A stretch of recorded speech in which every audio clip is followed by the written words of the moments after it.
Here's a fun fact about me.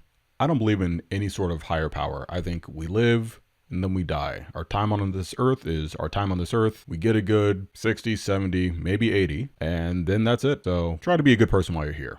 That all being said, for someone that doesn't believe in any kind of higher power or really follow any religion, I've never condemned the Pope online. I've never claimed that I've done more for Christianity or any other religion and then condemn the Pope on his foreign war affairs. I don't know, man. Food for thought.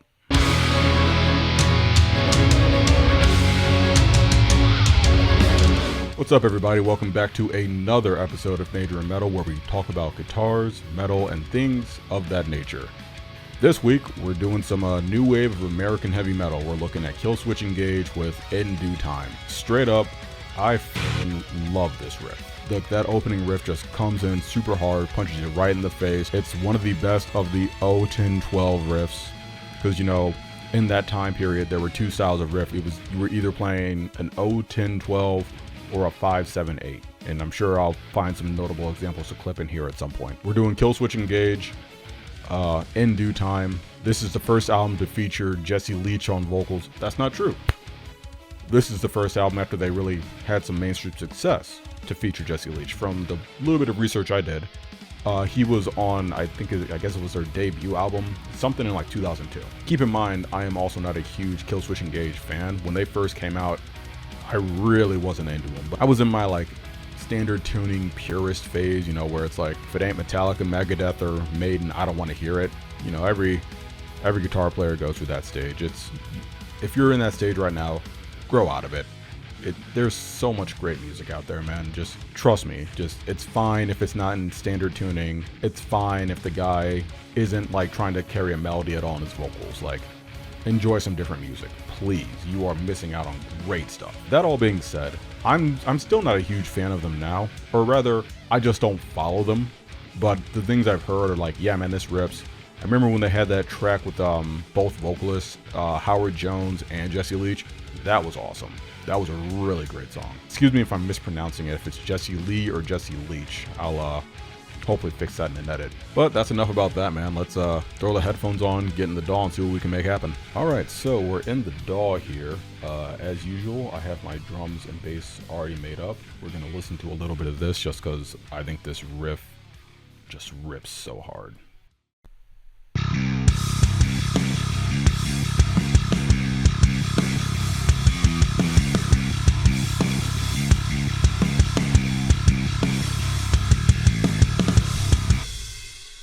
Like, come on, man, that's just disgusting.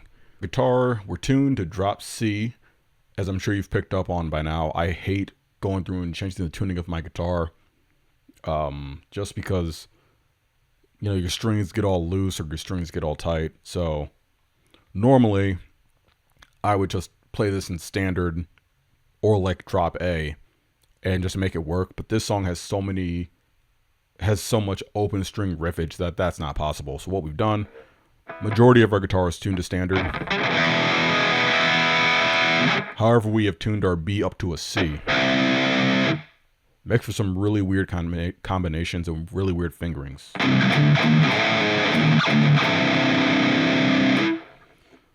But if you want to play some 0-10-12 riffs, this is how you do it. For anyone who's curious, what I mean by 0-10-12 is, you know, the frets for the riff. Open, 10, 12. You like mid-2000s, early 2010s metalcore, this was, every riff was either this or a 5-7-8 riff. That was technically 7-9-10, but standard tuning. Let's talk about the guitar tone we have a little bit here. As was customary at the time, everybody in the metal and metalcore scene was using some version of a 5150. 5150 or 6505. They're on every record. Because, I mean, they sound phenomenal. It's a great amp. I used to have one. I had a 5150 212 combo that I sold a month before Eddie Van Halen passed. And I looked on Reverb and the price skyrocketed. And it's like, well, shit. But it is what it is. As it stands today, I do not have a 5150. But we do have, that's right, amp sims. So we found a 5150, paired it with a Maxon OD, because that was from the research I've done, that is what they were using for the tones on this album, or just kind of their general tone overall. Did a little EQ, paired it with, I think, Mesa 412, I believe. This is what we got.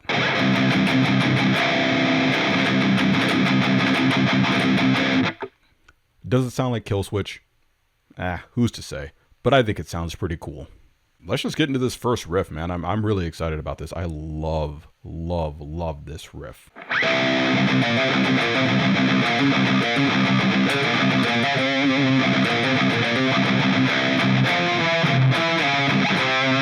For anyone curious, this uses a Phrygian dominant scale, as was customary at the time. Everybody was doing it, and this was the sound of heavy metal, or at least the sound of new wave of American heavy metal.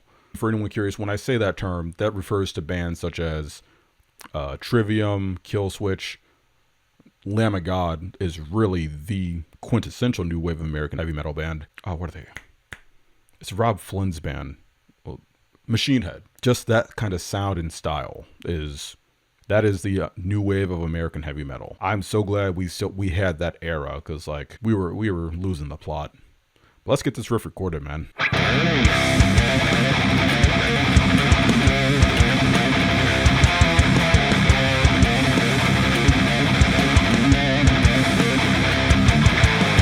That's a good start. We'll take it. We'll take that as our starting point. This is a challenging riff, dude. Getting it clean and just tight and punchy.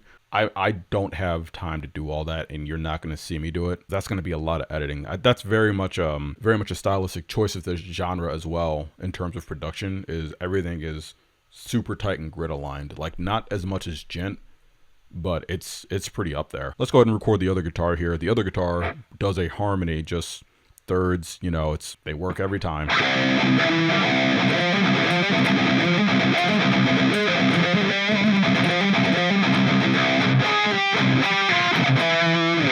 I just love that tonality right there when we land on that major third. It just sounds so cool, especially because you get just, you'll hear it. You'll hear it when we get there.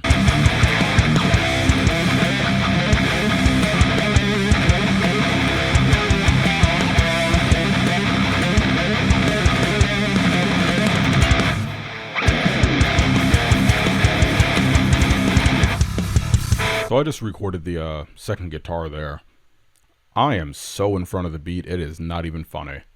I know a common recording trick for these songs. This song's, at least my version here, is at 170 BPM, which is not slow. But I know a trick that some producers do is they record the song at like 167, so that way they can stretch it and time align it without creating any weird gaps or any weird artifacts. We're not going to do that. I'm all for copying and pasting and sliding stuff around, but once you start doing time aligning stuff, I feel like, well, what was the point of me even recording it? You know what I'm saying? So we're just going to take another stab at it, and hopefully we get it right, or at least better. Can't be worse. It was pretty bad.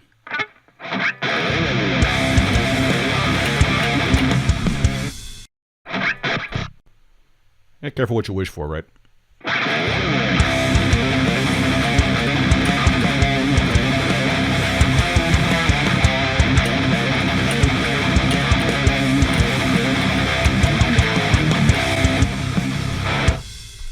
That's what I'm talking about. Oh no, oh no, oh no, no, no, no, no. No, stop. Everybody stop. Jesus Christ. Irony. That's good enough to get through it. Let's just hear this, and hopefully I don't hate myself.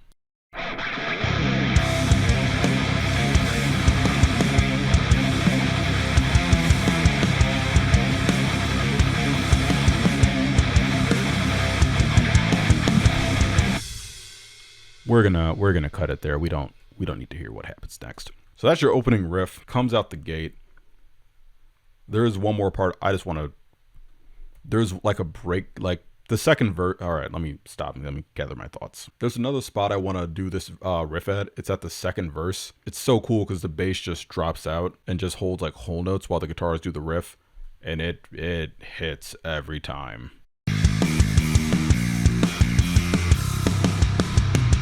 Oh yeah, here it is.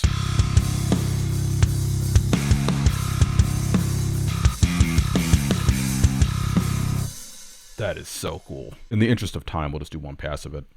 Just because, again, this is more for me than y'all.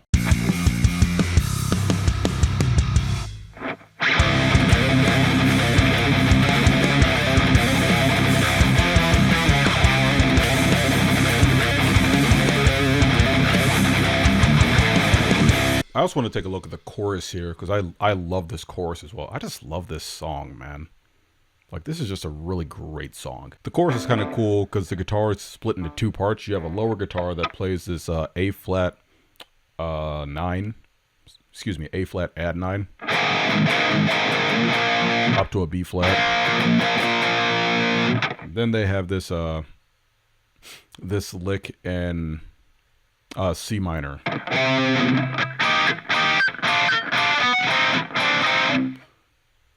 I play it like that because I need to, I try to avoid it, but I have to change the tuning of another string on here. I know. Ugh. But that lick in there is so crazy hard to grab.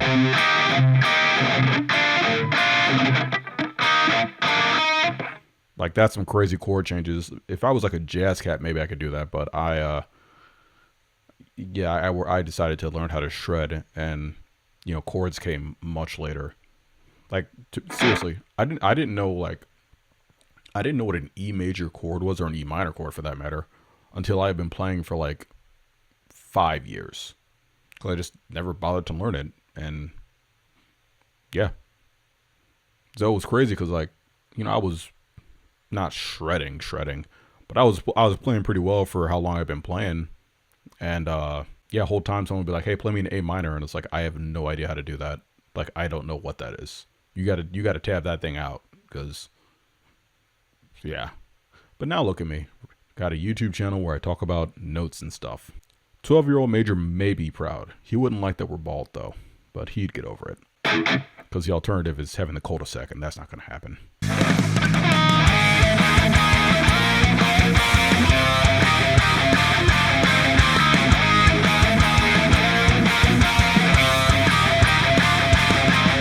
Probably not perfect, close enough for what we're doing. As they say in the construction, oh my god, this is pissing me off. As they say in the building trades, good enough for the girls I date. Don't tell my wife that. Well, maybe she might find it funny. She probably won't. I should probably cut that joke, actually. That's, yeah, that's not seeing the light of day.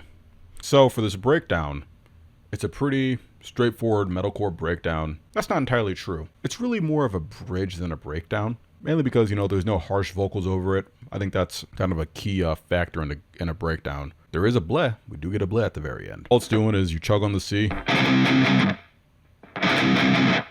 up to your A flat, down to your E flat.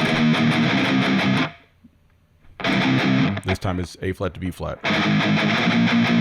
And that brings us right into the chorus, or the solo riff. What we'll do here, we're gonna record our breakdown, and we're gonna record our solo riff back to back. So just to talk about it, the solo riff is pretty straightforward. It's just outlining some chords, nothing insane. We got a C minor here, up to an E flat major, down to an A flat major, up to a B flat major. Completely diatonic. Well, diatonic to C minor. Solo's pretty cool on this one. It's a very metalcore solo, but it's straightforward. And also those little chords that happen over the breakdown, they happen at the end of the solo. So we're going to talk about them there.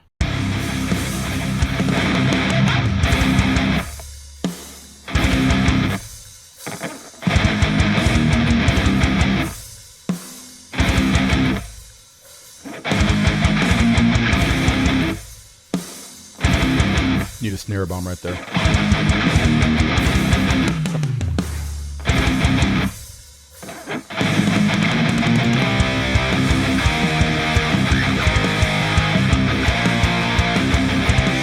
All right, psych, I lied. We're going to talk about the high guitar part in the bridge here. So what you're doing, it's in a harmony. It's just in thirds. The chords are the exact same. The first chord, you outline a C minor, followed by a B flat major,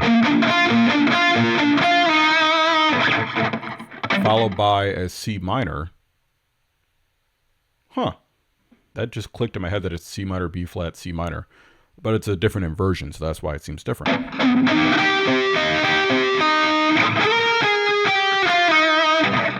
Followed by this octave jumping that goes down the scale.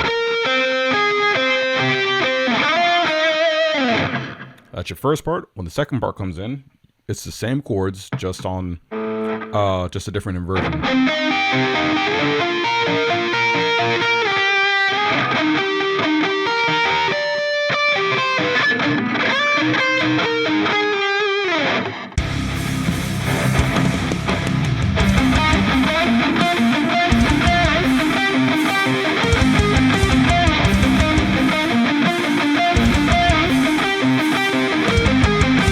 You know, it's kind of funny. I just struggle with that part, but I have a really good friend of mine who is a phenomenal lead guitar player that was really big into new wave of American heavy metal. I think All That Remains is his favorite band, but I know he's super into these dudes. Yeah, super into Killswitch, All That Remains, just stuff like that. A lot of O1012. But his lead playing sounds very much like this this kind of style of riffing. You know, just little short repetitive motifs. I mean, he crushes them when he plays them. It sounds so good coming out of his hands. I can't even get close. You know, just goes to show, you know, whatever you study the most, you're going to sound great on. Like for me, I have a great dominant right hand for thrash picking. You know, all I was doing was playing Megadeth and Metallica when I was that age. So I developed a really strong gallop. As much as I think of myself as like a great lead player, my strength really lies in gallops and just rhythm playing, which hurts a little bit for my ego, especially because I put up a whole videos telling people like, oh, you should learn how to be a lead player, learn how to be a lead player. Whole time, I'm a much better, well, I won't say that. Yeah, I'm not going to say that. I'm not going to hurt my own feelings any more than I have to. All right, let's get the other part tracked.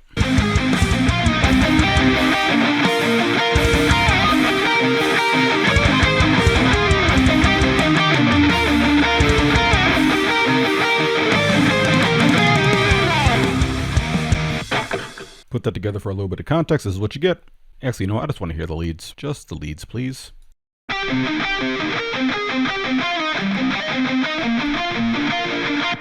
Just both leads, please.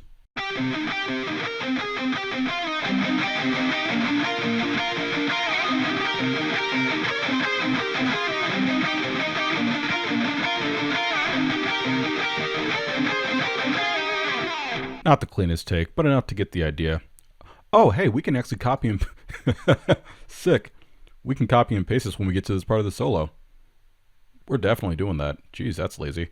Let's talk about what chords these are then. So your first chord... Oh, wait a minute. We already talked about that. All right. So now we're here at the solo. Solo's performed by Adam D. He's, I think might be like the last founding member of Killswitch. I don't know. I know he plays a huge presence in their writing. He was also on an episode of The Price is Right once. That was I don't know how that happened, but hey, whatever, man. Cool. I don't think he won. I don't recall. So let's look at this solo. Opening statement.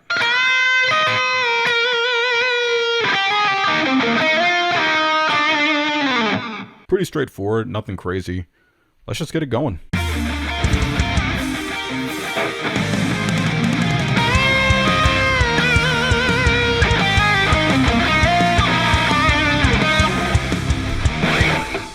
That's your opening lick there.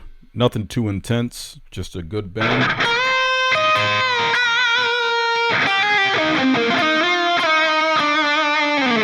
All it really does is just outline your C minor there. It does land on the 9, which is pretty cool. It gives it a nice, unique quality. Because I mean, he could have just as easily went. But where's the fun in that? Next lick is the entire reason we're looking at this solo. Well, really, the reason we're looking at this song is for that opening riff, but the solo's just icing on the cake. So it's a nice big tapping riff, which is really cool. You know, I don't know how often Killswitch solos, but I don't have a good solo on this one. So we're going to talk about the chords behind it and a little bit of the theory behind it, because that's what we do here. Let's talk theory. First chord.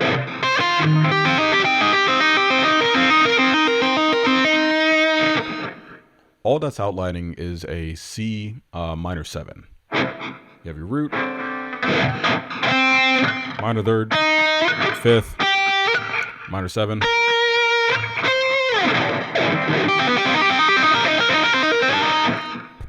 This next one is the interesting one because there is a lot of debate, or there could be a lot of debate. I don't know how many people are talking about this. I'm talking about this.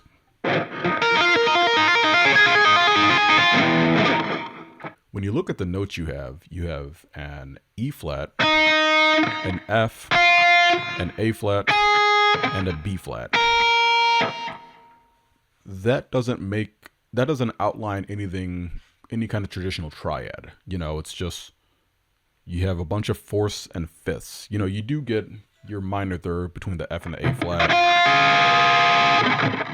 But the context for the chord is this is happening over an E flat. So when you really look at it, there's no, from what I was able to discern, there's no obvious chord or scale associated with this. So for my money, having an E flat, an F, an A flat, and a B flat, I assumed that I called the A flat our root, and I came up with an A flat 6 add 9. The reason for that, and the reason we're not calling it an E flat, is because if you just play it almost like triadically, you see that some things don't quite make sense. So for example, if we were to say, no, this should resolve to an E flat, this is what you would have.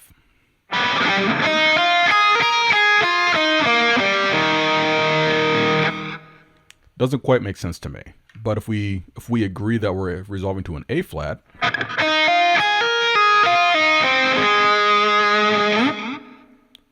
that sounds so pleasing to my ear. So for my money, I'm calling it an A flat 6 add 9. Remember, it's an add 9 as opposed to a 9 because there is no 7th. All right, continuing forward.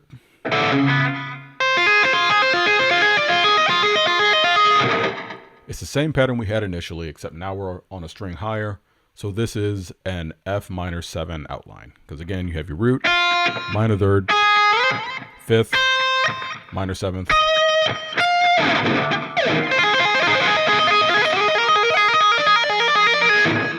So again, we get kind of a similar conundrum on the second half. You have an A flat, a B flat, and a D, just straight up D, and an E flat. So to me, this chord resolves to the E flat this time. For a little bit of context,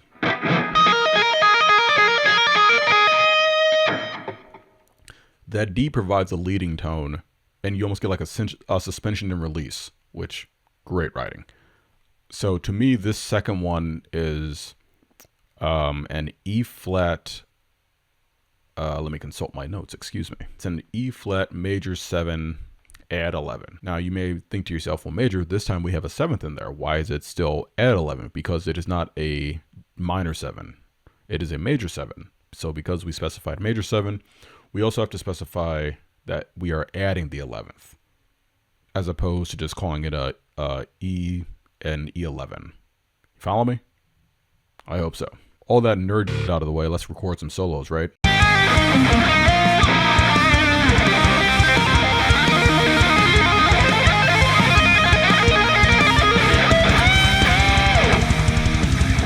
We are rushing that, but we're going to press on. So, next part.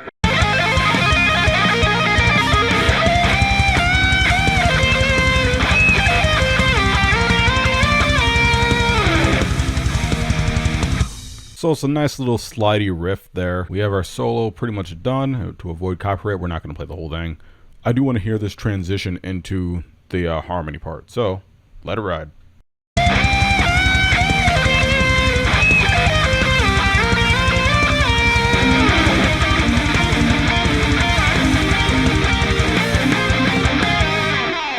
Well, that'll wrap it up for this week, man. You know, one thing I really do like about this show, series, podcast, call it what you want. It's really expanding my knowledge as a musician, and hopefully you're gaining something from it too.